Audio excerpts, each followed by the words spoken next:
listening to the Up and Under podcast, starting in 3, 2, 1.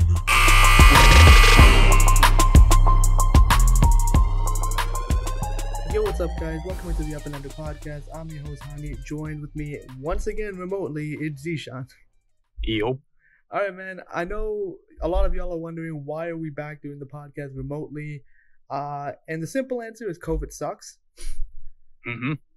So obviously the COVID situation in our area just got a lot worse than it has been in recent times, and that involved our area going on a lockdown. And we decided that it's very difficult to meet up because with cops patrolling around everywhere, it's more likely than not that you're going to end up with a ticket just for leaving your house. Yeah, we're not trying to pay a $10,000 fine. You know, we're not loaded at that point yet. Yeah. So yeah, we're good with that. Yeah, but we're still committed to bringing you guys content. So we're going to be doing the podcast remotely, at least for the time being, at least until the situation in our area clears up a little bit. But on this episode, we have a lot to go over. If you've been living under a rock, you would have missed that there was a huge trade in the NBA. And this trade involved James Harden being sent over to the Brooklyn Nets. Now, you might be wondering, why would we be doing an entire episode dedicated towards this one trade? Well, the simple answer is this is a trade that involves so many moving parts and it has an impact across the entire league. So we felt that it was best to break down this entire trade team by team and really give you guys our thoughts about it. Yeah, if you haven't already, make sure to check out my YouTube video that I put up. It was a short video. And again, as I said in that video, it was kind of a video about, you know, not the structured type of episode that we have. And I said that we would have a more dedicated episode to completely breaking down the James Harden deal. But that video is just my quick thoughts and analysis from right when the deal happened. So, you know, we'll see if any of my thoughts change and what Hani has to input into, you know, the James Harden deal. Yeah, I mean, I have a lot of thoughts on this trade, and, you know, it was like I wasn't able to obviously give my quick reaction, so Zeeshan was able to give you a bit of his perspective when the trade went down. But for me personally, this trade took me by surprise. Now, obviously, I had an inclination or an expectation that James Harden was going to be moved or he was going to be traded, but I didn't expect it to be A, this soon, or B, involve this many moving pieces. So this trade involves 4 teams, involves the Brooklyn Nets, Indiana Pacers, Houston Rockets, and the Cleveland Cavaliers. And there is just a lot of pieces moving around. So to start off with, you know, what players go where, the Brooklyn Nets obviously ended up with James Harden from the Houston Rockets and a second-round pick. The Houston Rockets, in exchange, were able to get Rodion Kurucs, Karis LeVert, 4 first-round picks, and 4 first-round pick swaps. But it doesn't end there for Houston. They were able to flip Karis LeVert and a second-round pick to the Indiana Pacers for Victor Oladipo, and in exchange, and also wrapped up into that deal from the Brooklyn Nets, Jared Allen ended up in Cleveland, and Dante Exum ended up in Houston, and along with Taurean Prince ending up in Cleveland as well. So if you're not confused already, don't worry, we're going to break this down even further. Starting off with the Brooklyn Nets, who quite honestly made the biggest splash of this season so far. You know? Yeah, for sure. I think we might as well just, before we talk about each team, just like recap exactly what they got, because there's, again, 4 teams, like a million pieces going around. Might as well recap it. So yeah, Brooklyn got James Harden and a second-round pick. Yeah, as you were saying too, the timing of this, I think, was very interesting because of the fact that you heard rumors of, you know, this potentially happening before the season, and then it started to kind of die down, and it felt like maybe, you know, James Harden would end up staying for this season and then maybe get moved on to next season. But then I think it all just went down when that game they got blown out against the Lakers. You mean that press conference where he trashed his entire team? Exactly. Yeah, the press conference where he pretty much gave up and he was like, "Yo, I'm out." He publicly said pretty it. Much, yeah. Yeah, and John Wall and DeMarcus Cousins were not happy about it. Rightfully so, might I add. Yeah. Like, Yeah, and I think it just went down from there. Houston had to make a move right away, and to be honest, it came out pretty decent. We'll talk about Houston side of things, but for now, let's talk about Brooklyn side. yeah, so obviously the Brooklyn Nets, they clearly get the best player in this trade. You know, you get James Harden, an MVP caliber player, scoring like how I don't even know how many scoring titles he's won at this point in his career. But James Harden is one of the best players in the world right now. And one of the greatest scorers ever. One of the greatest scorers ever, and he's been doing this consistently for the past, I don't know, 7 or 8 years at best. Man, he's been just an amazing player, and you know, getting a guy like James Harden honestly puts the Houston Rockets. I'm so used to saying James Harden and the Houston Rockets. It's just synonymous. But puts the Brooklyn Nets now in title contention. They're in the championship contention now. You know, just getting that. Now you look at that. You have Kevin Durant, you have Kyrie Irving, and now James Harden. Like, you know, just saying those three names for the same team is absolutely insane. But you know, it's I think personally it's finals or bust for this team. You know, it's definitely going to be interesting because, you know, you got to see how the dynamic works. And so far we've seen a couple of games with James Harden and Kevin Durant, and James Harden and Kevin Durant seem to have some good synergy, which they obviously should, considering they're amazing players in the prime of their careers. So and they played together before. You know, the one wild card has been Kyrie Irving, just because, again, you know, Kyrie has been away from the team for a little bit of time, and now you're going to acclimate him, who's a pretty ball dominant player in his own right, next to James Harden, who is also a ball dominant player in his own right. So how are those two going to mesh together? I don't know. You know, I think a lot of the consensus opinion on this move was that Kevin Durant is not going to do anything to hurt this deal. You know, Kevin Durant, I think, is the most unselfish out of those three, and I think, personally, I think if anyone's going to be the easiest to make it work with, it's Kevin Durant. But that being said, he's not the only player on this team. And I have another criticism I have of Kevin Durant, because obviously he was a major catalyst to make this trade happen. You know, there's no question about it that this trade wouldn't be a thing if Kevin Durant didn't say, go get James Harden. So for me, it's back to the same cycle with Kevin Durant. It's that you seriously cannot win without a super team.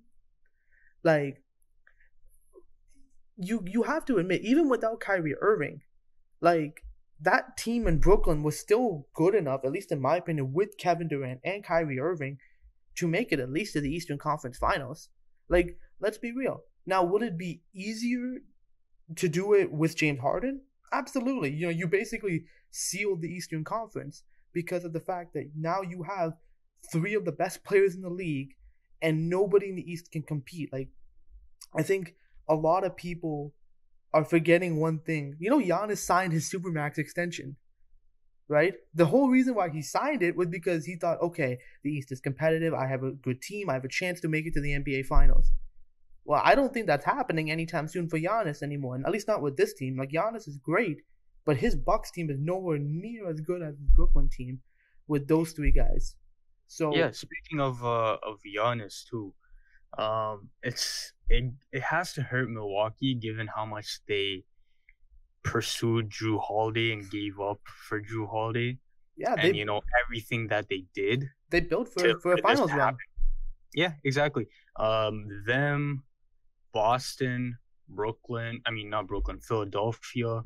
It's got to hurt those teams the most. But going back to your point about integrating Kyrie, I think the one interesting thing about this move is the fact that it's gonna be either probably KD or Kyrie. I would say likely KD. One of them are gonna have to pretty much take on the Karis LeVert role. Now, what I mean by that is we all know that big threes cannot function as big threes per se. It has to be two guys that lead the charge, and then one guy has to take a step back, right? Chris Bosh, Klay Thompson, or I guess, Draymond Green. So one guy usually has to take a step back. Ray Allen, for example, in Boston. What's interesting to me is the fact that you already had a guy that didn't feel the need to be a superstar. He had no ego about being a superstar, and he could fill that third void for you in Caris LeVert, who could, he could put up 18 points a game. Yeah. Now with KD or Kyrie, that's essentially what you're going to ask them to do, because it's not realistic for all three guys to be able to average 25 points. It's just not going to happen. Not enough ball. So it's interesting that they gave up Caris LeVert, a guy who they didn't have to try to keep happy, and he could play his role as that third guy on a big three per se. And now you're gonna get, James Harden to add to that big three. I don't know. It's just interesting to me how that works. And from Brooklyn's perspective, you have to do it. When you're offered the chance to take a generational type of scorer like James Harden, you can't say no to that. Do you? Do you really have to do it? Because once again, Brooklyn has given up a lot, and we'll get onto what they actually gave up, but that's a lot of draft capital and young talent that they had to give up for James Harden. And again, at least for me personally, it's finals or bust for this Brooklyn team this year. I don't care if they just got together. I don't care if this is their first year playing. You're going to tell me that you have Kevin Durant, James Harden, and Kyrie Irving. And if you can't and you did this trade to make it to the finals, right?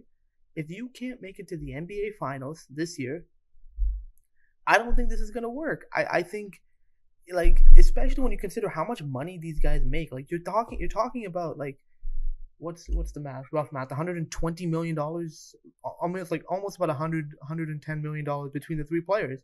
Kyrie makes about 35, Kevin Durant makes about 40, James Harden makes about 40. So if you kind of do the math, you're almost up there. So $110 million is just get slotted for these three guys.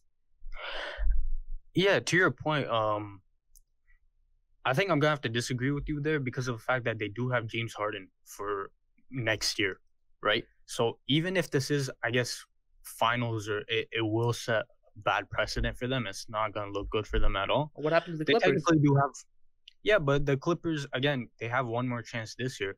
But again, they do have one more year with James Harden as well.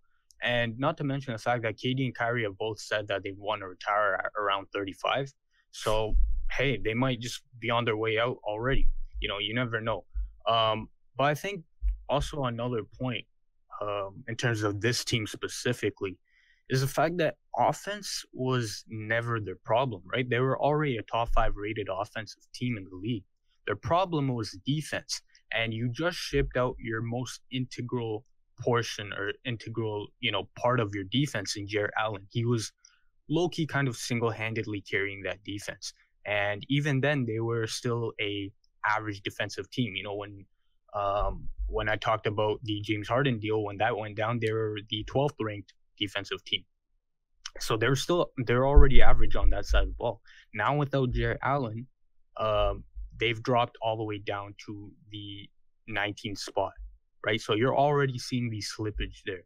So the problem for them is what's going to happen if they can't make a trade, or if they can't pull another deal off, because of the fact that now you have one center in DeAndre Jordan only on your team, and your defense is very suspect, right? You're going to have to outscore opponents in that case. And we all know in the playoffs what happens. The score tightens, the games tighten, it becomes a defensive battle. So you're going to be hard-pressed to win like that. Speaking of what you just mentioned about the, outscoring your opponents, the last couple of Brooklyn games have actually been close games.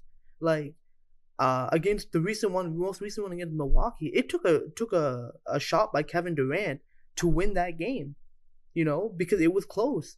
James Harden bricked the wide open look, by the way. If you rewatch that highlight, he bricked the wide open look, and Kevin Durant happened to get the offensive rebound.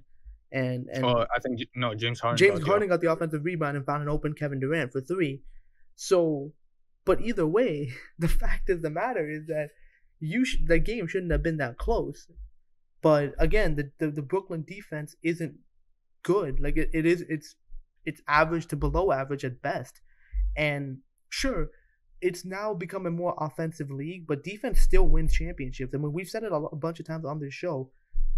You can't you know, replace a defense, a good defensive effort. Because you can look at Washington. We just talked about them in the last episode. Definitely check it out if you haven't done so already.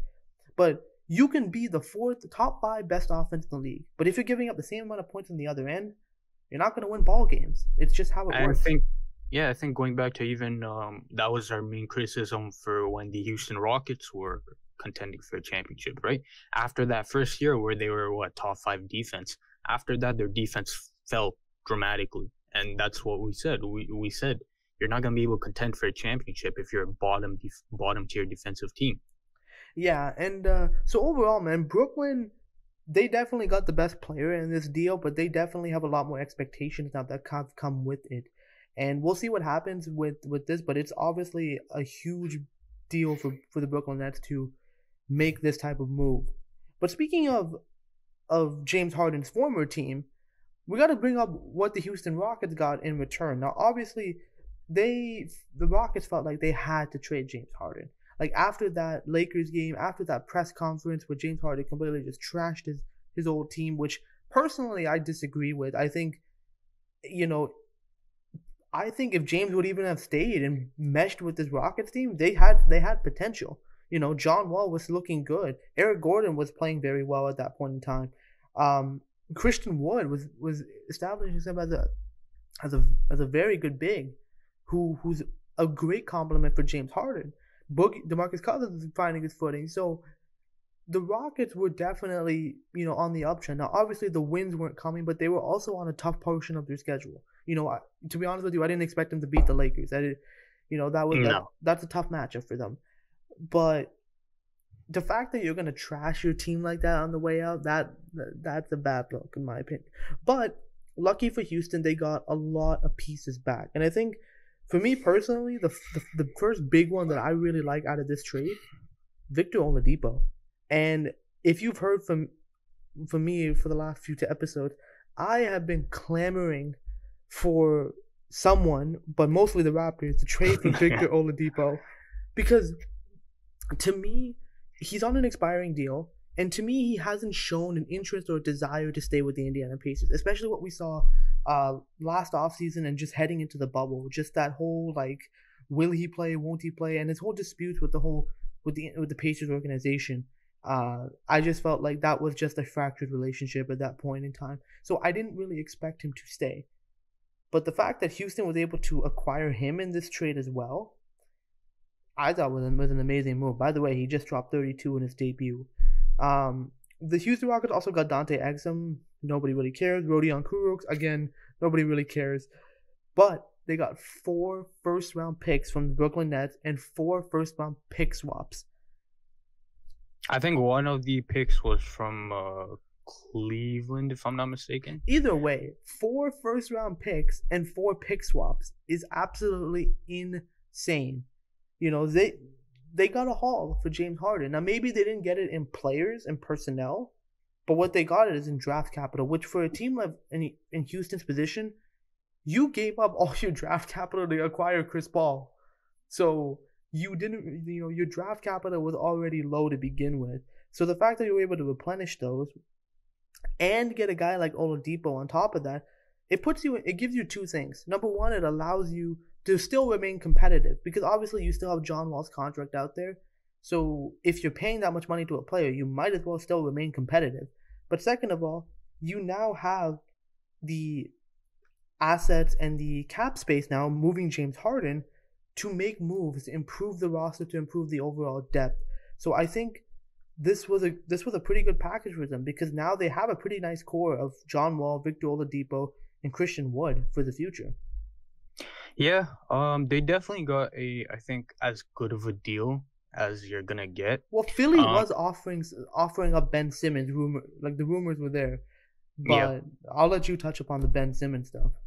Yeah, we'll talk about in our up and under segment, but I think Houston got as good of a haul as you're gonna be able to get, to be honest. Given that whole situation, they got a good young player in Victor Oladipo, who's looking more like his old self this year in Indiana. Not to mention the fact that he is coming off the books this year, so you have some flexibility as to what you want to do with him.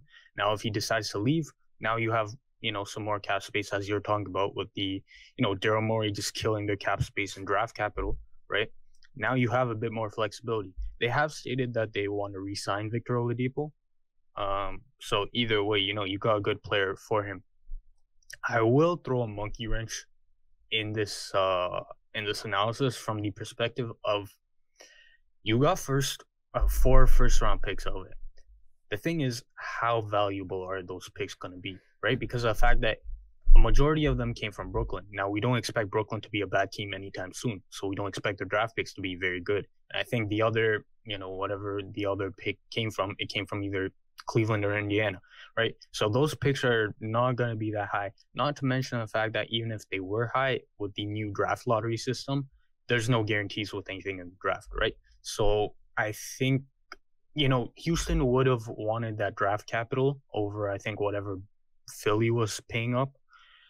But, the crux of the situation is that you can never replace a player like James Harden, unfortunately, if you're Houston Rockets. Yeah, and I don't think the Houston Rockets are expecting to replace James Harden from the draft. And I think based on your point on the picks, that's a very true point. These aren't going to be high draft picks, but what they will be able to do is be assets in potential future trades that the Rockets can make. And the biggest, again, I don't think the Rockets lack star power. That's why getting Oladipo was such a key element. Because, again, we're seeing John Wall's looking more like his old self. Actually, a little bit better because the three-point shot's looking a lot better than it did before. And he's taking it with a lot more confidence. You got a guy like Christian Wood on a very nice discount. Shout out Christian Wood. Shout out Christian Wood, man. It's him or Chris Boucher for our MIP pick at this point in time. But yep. You got a guy like that locked into under contract. You can re-sign Victor Oladipo in this off season, so you have a core group of players. All you really need to do is shore up the depth around them, And again, it might involve moving out aging pieces like a PJ Tucker who might want to be in a more immediate contending situation, or maybe see what the market is for an Eric Gordon. But either way, if you can shore up your bench and get more depth on this team, this can be a very competitive team in the Western Conference. So, sure, these picks might not be valuable, but if you package, let's say, a first-rounder with PJ Tucker and maybe ship him off to Minnesota, you might be able to get a guy like a Josh Okogie or a role player of that caliber.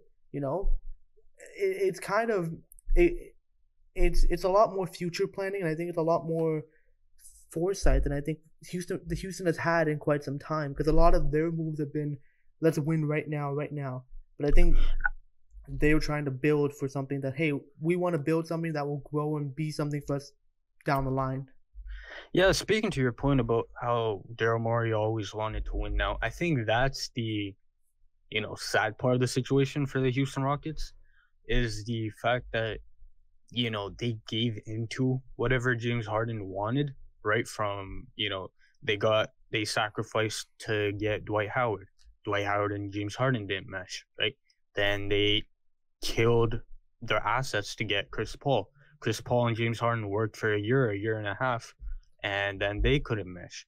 Then they got one of James Harden's close friends in Russell Westbrook, and killed, the team for him. And that completely blew up in their faces. So I think if you're a Houston fan, I wouldn't blame you for being pretty salty about how this whole situation unfolded, because of the fact that, your franchise literally gave up so much for James Harden, and this is the way it played out. Yeah, but at least one thing they can hang their hats on, that at least the current regime is doing a lot better of a job to look for the future and hopefully, build a competitive team. Well, let me add on to that too. This new regime with Rafael Stone and Steven Silas as the head coach, they seem pretty good. I think at least in their initial stages. But the one, I think, wild card for this team is their owner, Tillman Fertitta, who a lot of NBA people have just not had cheap. Nice. Yeah, he's cheap. Just say he's cheap. He's cheap. A lot of NBA players have not had nice things to say about him. That was apparently one of the biggest issues in the James Harden situation, where he really did not like Tillman Fertitta at all after he bought the team from Leslie Alexander, right? So that was apparently one of the big reasons as to why James Harden fell out of favor with the Houston Rockets. So we'll see from that perspective of what Tillman Fertitta means to this team, because we've seen great teams unfortunately just get tanked by the owner. First one off the top of my head is the 2000s Phoenix Suns, who didn't want to re-sign Joe Johnson, and you saw what happened, right? They had a championship contender on that team. They'd re-signed Joe Johnson, knowing what he became in Atlanta as a bona fide scorer and one of the top 20 players in the NBA, right? Imagine having Joe Johnson alongside Amari, Sean Marion, Boris Diaw, Steve Nash. That was a crazy, crazy team. As a Steve Nash guy, that just hurts, man. Because I wanted to see Nash win a ring, but one of these. And they just could never, get over the hump, and then slowly, moves like that just killed their team. And then we saw Amari leave afterwards, right? Sean Marion leave. Well, I think Sean Marion was traded in the Shaq deal, another bad deal. But ownership plays a factor into this, and played a factor into the James Harden deal. And despite the fact that we've seen the front office do a good job so far, we'll have to see how the ownership impacts this team moving forward, I think. Yeah. But overall, man, the Houston Rockets, they definitely got a haul for James Harden, and we'll see what happens with them moving forward. Moving us on to another team. I think this was a pretty wild card team to see them in the James Harden trade. It was the Indiana Pacers. They actually made a pretty under the radar move that is pretty genius in my opinion. So out of this whole trade, the Indiana Pacers came out with Karis LeVert and a second round pick. And honestly speaking, I thought this was a very smart move, man. The Pacers, so like I already mentioned with Oladipo, I didn't think he was sticking around in Indiana. I just thought... No, he definitely wasn't. Like, all signs and indications were pointing towards that he was going to leave in free agency. So the Pacers were in a situation where, you know what, we should move him, get something for him rather than let him walk for nothing. And I think what they got for him, now you get a young player in Karis LeVert who is on the rise, might I add. Like, he's getting better. Like, he's a very young player. And he's signed under contract for the next 3 seasons, so now you don't have to worry about re-signing him and all that stuff. He's under team control, and actually, I looked at his contract. It's pretty team friendly. I think it's about roughly what Oladipo was making, so which wasn't bad at all. It's $21 million. I think it was $21 million per year, which is relatively affordable in today's NBA. And honestly speaking, LeVert is the type of player who can grow alongside Domantas Sabonis. He's not a great fit right now, but he has that potential to be a better offensive player. And I think being in a system like Indiana, in a more structured environment in Indiana, given more opportunities by new head coach Nate Bjorkgren, it's a pretty good move for them, especially because it's better than losing a player like Oladipo for nothing, and you replace him with a pretty good player. Yeah, that's exactly what I was gonna say too. Like, you shipped off a guy who clearly did not want to be there. You shipped off an expiring contract who you were gonna lose for nothing, and you got a great young player in return. We saw what he did, especially in the playoffs last season, especially as a Raptors fan. He was a beast. Not only was he a capable scorer, but he really grew into his own as a facilitator and as a playmaker. To your point about him obviously not being a great or a worse fit right now than Victor Oladipo, you're just gonna have to take the bumps in the road that comes along with this deal. I expect Indiana to get worse. I didn't think they would be a top 3, top 4 seed, whatever they are right now. But I do expect them to get worse. Obviously, Victor Oladipo, I think, was a much more natural fit alongside a playmaker like Domantas Sabonis, with Victor Oladipo's, cutting ability, his quickness, his off the ball ability. But LeVert can do some of that stuff too. I think LeVert's become a much better shooter off the catch. I think, he can develop those habits for cutting. I think a lot of that is schematic things that you can work on. So again, maybe the immediate fit isn't there, but I think the potential of growth is for sure there, because again, you got to understand that's an incredibly young player that you're bringing in. So um, Yeah, pretty as you smart were move. saying, yeah, as you were saying too, like the potential for him on the offensive end as a individual score, I think is even higher than Victor Oladipo. Because of the fact that Victor Oladipo is more of a off the ball kind of player, and he grew into his own as his own individual scorer. Right? He started off his career as getting points assisted from off of him. He was getting the ball from other players and getting points that way.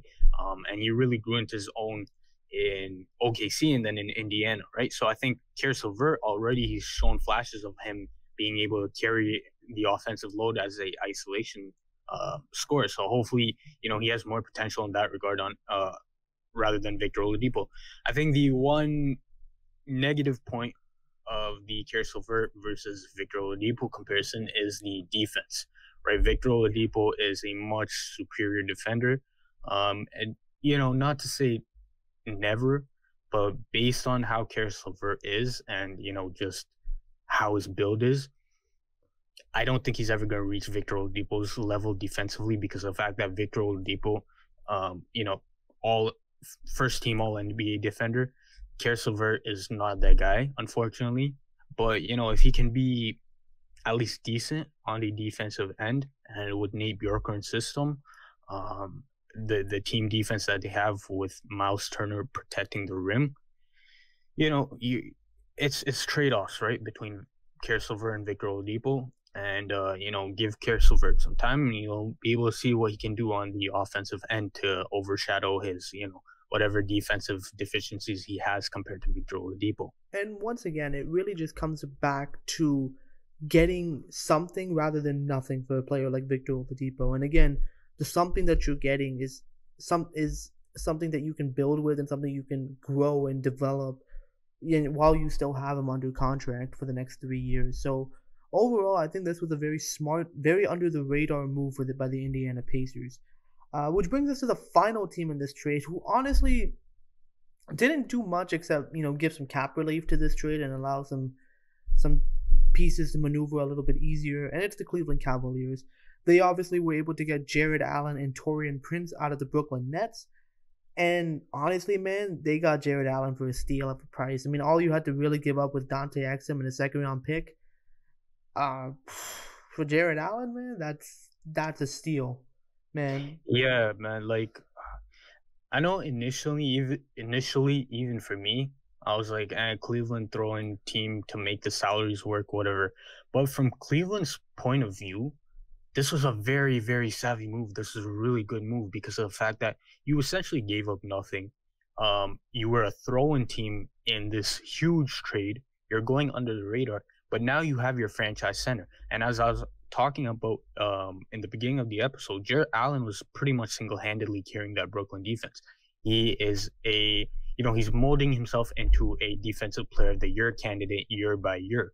So now that you got your future young center in Jared Allen, you can help him grow alongside your backcourt of Darius Garland and Colin Sexton. And then obviously you have another young guy like Isaac Okoro. So the fact that they were able to just give up Dante Exum, who barely plays anyways, again, not really his fault, unfortunately, just injuries killed his career. But the fact that you were able to give up Dante Exum in a second-round pick to get a franchise cornerstone like Jared Allen was a very good move by Kobe Altman. And, now you have some more flexibility as to what to do with, JaVale McGee and Andre Drummond. Yeah, I personally think, I mean, it's going to be very hard to move the Drummond contract. That thing's massive. But I think moving JaVale McGee, a contender might be able to scoop him up. I mean, the Raptors might be able to scoop him up as well. Yeah. And again, yeah, go ahead. Let me just add in one more point about this deal too. As a Raptors fan, this kind of pissed me off because of the fact that I was like, yo, Cleveland literally gave up Dante Exum in a second-round pick to get Jared Allen. We, as Raptors fans, we clearly need a center. And we talked about the Raptors and their issues in our previous episode too, so make sure to check out that episode. But yeah, as Raptors fans, we clearly need a center.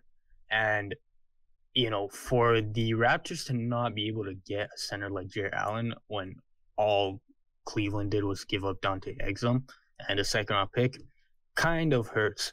The issue, I think, with this move, especially from the Raptors' point of view, is the fact that Jarrett Allen is going to be a restricted free agent, and he's going to command a decent-sized deal. So, But we obviously have the cap Raptors. space. Yeah, but you want to sacrifice that cap space for Jarrett Allen? Like, he's a great player. Don't get me wrong, but I just want a big who can be productive, I don't man. know. Is that really so hard to ask for? Like, so we lost out on Oladipo, and we lost out on Jarrett Allen. Man, it's trade. And the East got better. And the East got better, man. Like, man. So I mean, it's not a good year for Raptors. It is not a good year for us, man. It just sucks, man. This whole year is this whole season's weird. By the way, good teams are just losing to bad teams left, right, and center, man. Who I don't even know who wins anything anymore. But yeah, man. Overall, it was a pretty under the radar but decent move by the Cleveland Cavaliers to jump into this trade and actually get a quality asset out of this without having to give up much of anything. So yeah, those were the 4 teams involved with the James Harden trade. Obviously, we did touch upon the league implications with the Brooklyn Nets putting themselves in title contention, now being the favorite to come out of the Eastern Conference, and how that impacts the other teams in the East. I still think right now I'm still on board with the Lakers being my championship favorites. I just think chemistry and cohesiveness is something that should never be overlooked, especially after last year's Clippers have shown us that. So yeah. I think what the Lakers have is a lot more of a team rather than what Brooklyn has is a collection of talent. But we'll see what happens, obviously. I think this was obviously a huge trade for the NBA. But I think one thing I want to touch upon before we move on to the up and under segment is this whole notion of superstar players, asking out and forming these super teams. Exactly. For me personally, I am just starting to hate this aspect of the NBA. I just feel like it's so diminishing for the 28, 29 other franchises who aren't able to benefit off of this. It doesn't matter if you have 1 All-Star or 2 All-Stars. You should be able to compete each and every night in the NBA. There should be competition. And I think before the James Harden trade, there was. The East was very, very competitive. Like, you had the Celtics, you had the Bucks, the Sixers, the Pacers were looking good, and even teams under the radar were coming out of nowhere and winning some games. Like, Charlotte was a very feisty team. The Raptors should know over the last few times they played them. The Bulls at times have looked very good. So again, there was competition in the conference, but I think a trade like this just killed all the momentum, and it was all because these 3 players, James Harden, Kevin Durant, and Kyrie Irving. I mean, more so Kevin Durant and James Harden. They didn't want to work for that championship, and you can call me a hater on Kevin Durant and all that, but the reality is, he still had an opportunity to win a championship with his previous Brooklyn Nets team. He didn't need to make this trade. He just wanted it to happen. Yeah, unfortunately, parity lasted 1 season in the NBA. Less than that. Yeah, it was COVID killed parity too. Facts. Pretty much it was competitive for 1 season, and now it's back to trios. Obviously, the flip side of that argument is the fact that obviously we do support player freedom. You don't want to be stuck in a situation where you don't want to go to work. Exactly. And obviously the flip side of the argument is the fact that teams can do this for players. Why can't players do this for themselves? We agree with that to some degree, but the precedent, I think, in the NBA is not trending in the right direction. I think it's going to be something that they see in the next CBA deal they're going to have to address. It's not looking great. You talk about the Kawhi Leonard situation, the Anthony Davis situation, where Paul George, for example, it's not a good track that the NBA is going on, especially for the fans' point of view. And I think a lot of fans are starting to pick up on that as well. And again, the NBA is a business at the end of the day. And your number one priority is to keep consumers happy, right? And if consumers are feeling like the product is just being diluted, uh, then you're not gonna have a happy fan base and a happy bunch of customers. Yeah, I mean, it really just comes back to the whole stigma of the league has changed a lot in the sense that where a superstar is like, "Hey, I'm not happy here. I'm gonna force my way out, and I'm gonna go join these guys, these other superstars because they're my friends, and we want to work together to win a championship." Like I can understand it from their point of view, where as a player, I'd rather play with my friends, but at the same time, I gotta look at it from the organization and the fans' perspective, where from the organizational perspective, it's like, look, man, we drafted you or we acquired you. We gave you the opportunity to grow yourself into who you are, but now you just want to up and leave just because you know you you personally aren't as capable as those other guys to win titles on your own. It's the reality of the of what these guys are trying to do. They want championships, but the only way they can win them is by joining forces with these teams. And I think this looks particularly bad on Kevin Durant because it's like, do you seriously could think you couldn't beat LeBron with your Brooklyn team? Like that's the whole reason. The whole reason that Warrior team existed was to beat LeBron. And again, I don't absolve LeBron James for the super team era because I think he started it a lot of what he did in Miami. But I can still say what he did is still far less impactful as what Kevin Durant did, because you can still look back and say that Miami team was nothing before LeBron got there, and LeBron made it into something. Kevin Durant joined something that was pre-established, and that started that notion of, oh, hey, that's a good team. Let me go join them.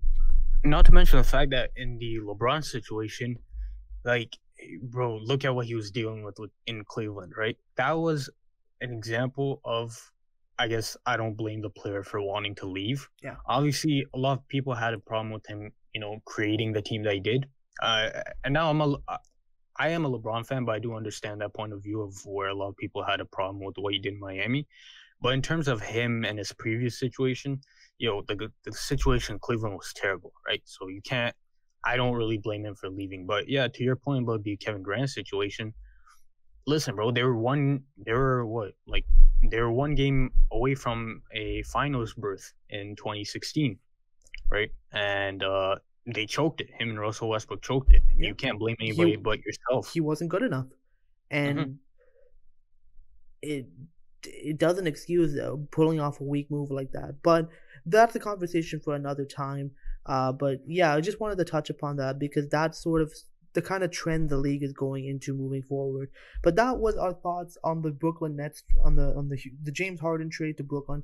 Definitely let us know what you guys think. Do you think this trade was a success for all these teams? Do you think it's a bust? Definitely let us know. What do you guys think on this trade? But moving on into the up and under segment for this week, because we do have a few news items to hit. First off, are you up or under on Ben Simmons and Matisse Thybulle basically being told by the Sixers to pack your bags because you're ready to be traded for James Harden? I guess I'm under on the 76ers point of view because of the fact that from the 76ers point of view, they could have had a guy in James Harden who probably would have fit much better with Joel Embiid. Now, obviously, Ben Simmons has established himself as top 10, top 15 defender in the league, right? So, James Harden obviously is not going to replace that.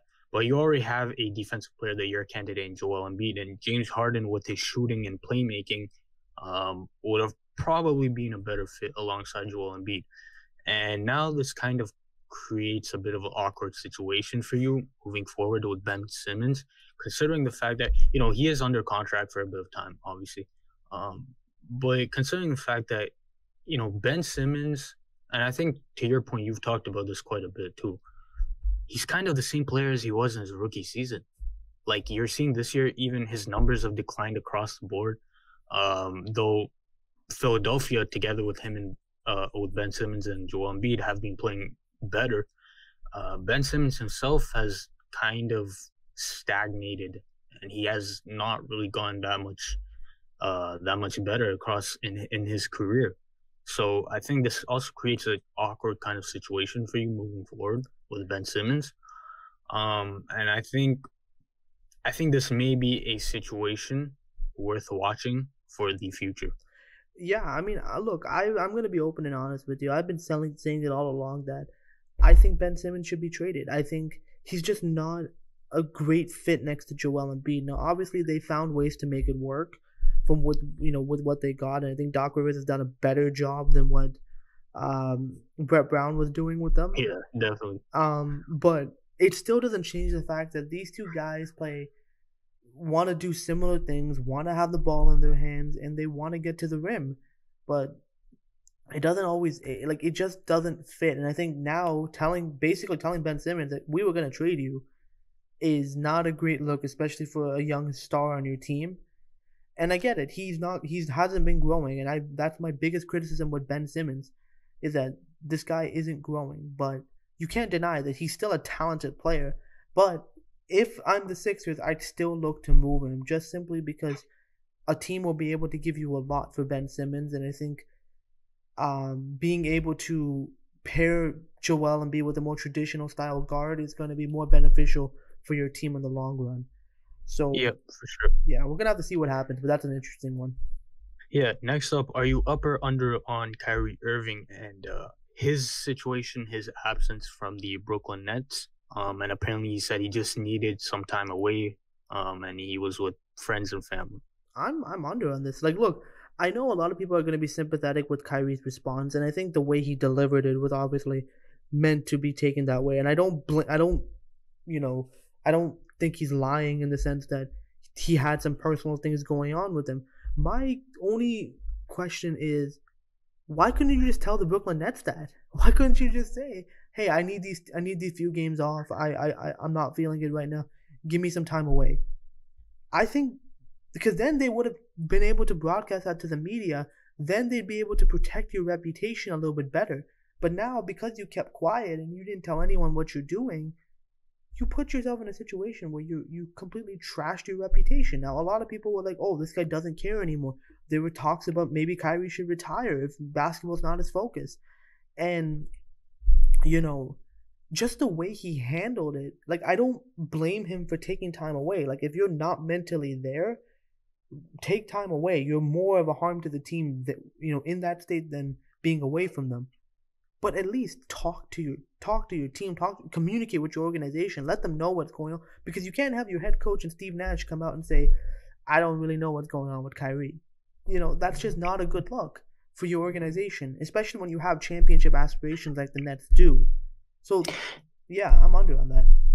Yeah, no, definitely. I think that's pretty much our point. Like nobody's being, you know, like everyone's sympathetic with Kyrie's situation, right? Like and this was in a large part in due to like guys like DeMar DeRozan and Kevin Love with their mental health, speaking out for mental health and whatnot.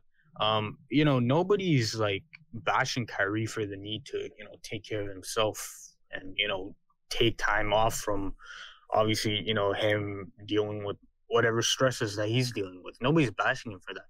But there's a situation like in this situation, there's a way to handle it. Yeah. And clearly, he just didn't handle it properly. And like with Kyrie in his career too, it's like, you want to do your own thing. We get that, and that's cool. But at the end of the day, you are signed to a contract. You have an obligation to do. You have a job to do. If you don't really want to do it, then hey man, do what you want to do. Nobody's bashing you for doing what you want to do, but at the same time, you do have a contractual obligation, and you gotta fulfill your obligations as a professional. Overall, Kyrie is his own guy. He's gonna do what he's gonna do, but like it's a very like weird situation all around when it comes to Kyrie Irving. I think it's a weird dude. Yeah. So moving on, are you up or under on the Cleveland Cavaliers reportedly are going to either trade away or completely waive Kevin Porter Jr. after his recent outburst in the Cleveland locker room? And just to give a little bit more context, so basically after the James Harden trade, Taurean Prince was actually given Kevin Porter Jr.'s locker, and he was not happy. And apparently, he created a whole commotion, even threw some food, which I don't know why that's a thing in the Cleveland organization to throw some food around. I don't know, why are you punishing the food? What did the food do? That's just a whole different element to that. But yes, but Kobe Altman's like, look, and David Blatt was like, yeah. David Blatt? No, not David Blatt. I keep forgetting the Cavs owner. It'll come to me in a little bit. Dan Gilbert. There we go. Dan Gilbert. Yeah. Yeah. So Dan Gilbert. We're basically like, we're done. We're getting rid of this guy. So are you up or under on the Kevin Porter Jr. situation?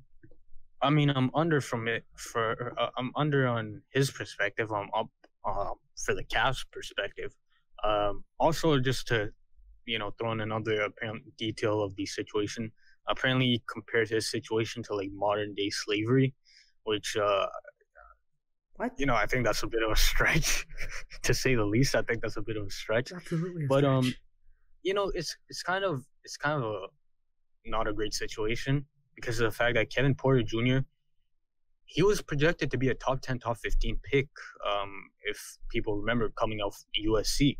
The reason why he dropped all the way down to the 30th overall pick was because of the fact that he already had, a bunch of situations in his college career, which I'm not even going to bother to touch upon because those are separate incidents that happened before. But the point is, he had a number of incidents that had already happened in his college career. And then obviously this season, he hasn't played yet because of the fact that, the team said he was dealing with personal issues, whatever that means. So clearly, he has a lot on his plate. Nobody's making fun of that. But, this kind of was the issue with him coming out of college. And I think Cleveland took a chance on him. Clearly, before the season started, they said it wasn't working. I think the situation was just to help him get out of there, I would say. And, from Cleveland's perspective, hey, man, they took a chance on him. They tried to help him out. Clearly, it didn't work out. So, you got to move on from that. Yeah, man. I think even if you're a 19-year-old, 20-year-old coming into the league, there's still a level of professionalism that you need to be able to showcase and display on and off the court. And I think that, like, no matter where you're from, that's just basic human decency that, you can't overreact to these situations. And I think it's definitely a maturity thing. Not everybody has that maturity coming in. I think it has to be developed. But I think when you're in a professional environment, when you're making millions of dollars, there is an expectation that comes with that. And if you can't live up to those standards, then maybe you shouldn't be in this profession. So I don't blame the Cleveland Cavaliers at all for making this decision, because he's more of a detriment to your organization than a positive. So you might as well let him go and cut bait with him while you can. As far as him and his future, maybe another team will take a chance on him, but this is a very bad look for a young player at the beginning stages of his career. So wish him luck, man. Hopefully he sorts out his issues, but not a great look. Yeah. Next up, some unfortunate news as well. The Portland Trailblazers, CJ McCollum is out 4 weeks with a fractured foot, and their center Yusuf Nurkic is also out for 2 months after his wrist surgery. So, are you up or under on that? Yeah, and once again, we're not up or under on the injuries. Obviously, injuries suck for every single player, but it's the impact on their team. And for me personally, being someone who is following Portland and very much rooting for them, I'm heavily under on this, man. This just sucks. It happens to Portland every single year, man. They have a good team. They can't catch a break. They can't catch a break, man. Like they have this year. They had a good start. They were a good team, a competitive team. Like they looked a lot better than they did last year. And then now you're out with your second and third best player for 2 months. Like that sucks, man. So Dame is gonna have to put the team right back on his on his back again, like he's been doing for his career, and try to stay afloat while his teammates recover, man. And yeah, it sucks. Now you're gonna have to ask pretty much probably like what Carmelo Anthony to start trying to get to at least like 20 points a game, which kind of is a tough ask for him at this stage of his career. What are you talking about? We're Melo gonna, can shoot. I mean, he can shoot, but at He'll this get you stage of 20 his points. He career, just won't do it efficiently. probably, yeah. He'll just jack up That's every shot. You'll see. probably. But yeah, and then you're gonna ask Enes Kanter most likely into starting role, which I mean, Or Harry obviously Enes Giles. Kanter. I mean, they have. Harry Giles hasn't even barely played this season, which I've been surprised about. But given the fact that Yusuf Nurkic and Enes Kanter were ahead of him on the depth chart, I kind of understood Terry Stotts' decision. But yeah, Enes Kanter is gonna have to play big minutes now, and we know Enes Kanter is a great offensive center. But if you're giving up double the amount of points on the defensive end, you're not gonna win many games with him in the lineup. Yeah, man, it just sucks for Portland. Moving on. Are you up or under on Karis LeVert, and being out with a kidney mass being found on the MRI actually on his trade into the Pacers, and Miles Turner being day-to-day with a fractured hand? Yeah, I'm definitely under on it, man. For Miles Turner, this is, he's one of the most important reasons as to why Indiana's had this much success so far. Obviously, he's playing defense at a historic rate, averaging crazy amount of blocks, doing so much for that team on the defensive end, and then on the offensive end, his floor stretching capabilities definitely helping the team out and helping Domantas Sabonis out. So I'm definitely under on his part. But then obviously, losing Karis LeVert also hurts because of the fact that he was the main piece for you in the James Harden deal, and he was the main guy that you're getting back for a star in Victor Oladipo, and you're hoping, Karis LeVert can develop into a star for you. So for him to, miss a, X amount of time, hopefully not the whole season, but we never know what these kind of stuff, right? And apparently they said they're hoping it's not cancerous or anything. So, prayers up for him and whatnot. But, you never want to see anything like this happen to a person.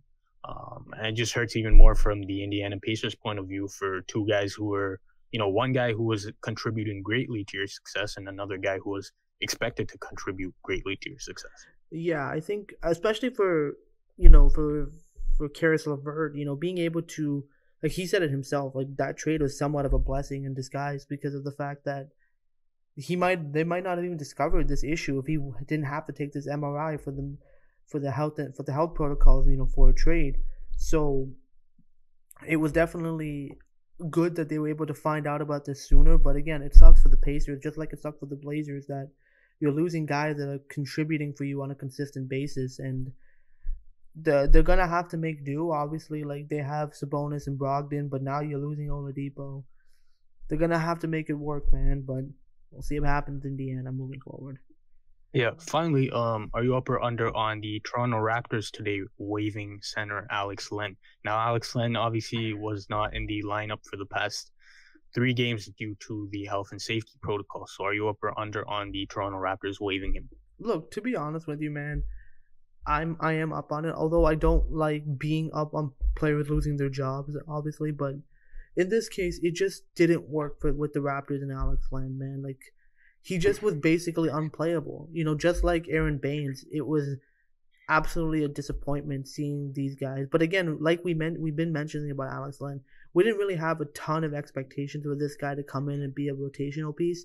So it doesn't surprise me that he got waived, and I think the Raptors can utilize that roster spot on a player that can make a bigger impact on their team. So I'm up on it from the Raptors' perspective, man. Yeah, and definitely them waiving Alex Len's contract as opposed to Aaron Baines' contract. It's a lot easier to eat a $2 million salary compared to what's Aaron Baines getting paid $7 million. So yeah, it was a lot easier for them to eat up Alex Len's salary compared to Aaron Baines' salary, especially the fact that you can hopefully get something in return for Aaron Baines, whereas for Alex Len, you're probably not gonna get anything anyways. Maybe no a draft pick if you're lucky. No, I don't think so. Yeah, no offense to Alex Len, but yeah, it wasn't working for the Raptors. It wasn't a good fit. It's definitely a good move by the Raptors, to be honest. Yeah. And with that, man, that concludes this week's episode. We hope you guys enjoyed it. Definitely subscribe to the show on all the various podcasting platforms. You can find us on Apple Podcasts, Google Podcasts, Spotify, Stitcher Radio, basically wherever you can find a podcast, you can find us with the Up and Under Podcast. Also, check us out on social media, Twitter and Instagram at _N_Podcast, Facebook.com/Up and Under Podcast for all the latest updates whenever we post a new episode or a reaction to news like the James Harden trade as they occur. Also, check out our website, upandunderpodcast.com. It's our central hub for the show. It's also a place where we can find blog posts about every single episode. So if you don't have time to listen to the full episode, you can read about it on our website. So definitely check it out if you haven't done so, man. And yeah, man, this crazy season is getting even crazier. And look at this, we're already back doing this thing remotely. So yeah, shit's getting weirder, man. But yeah, I mean the season, it's definitely an interesting one, but we're gonna have to keep seeing what happens. But we'll see you guys with that. We'll see you guys on the next one. Take it easy. Easy.